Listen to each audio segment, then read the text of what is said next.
আমরা দেখিয়ে দিতে চাই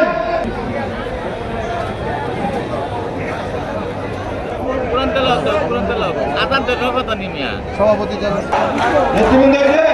আমরা একটু শুনে আছে একটু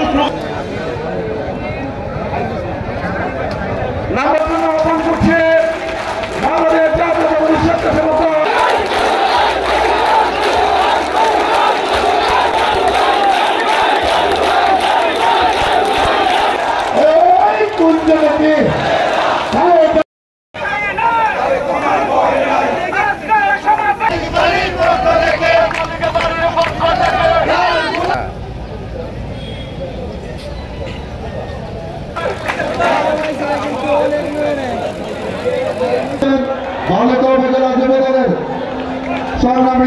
নির্বাচন বিএনপি গণতন্ত্র পুনরুদ্ধারের আন্দোলন স্বরূপ বর্জন করেছে। সেই নির্বাচনে আপনি মাঠে ছিলেন, আপনি ফ্যাসিস্টদের পক্ষ নিয়ে ভোট চেয়েছেন এবং বলেছেন যে ভাই সে তো বিদ্রোহী প্রার্থী আর কি আওয়ামী প্রার্থী বলে কথা নাই।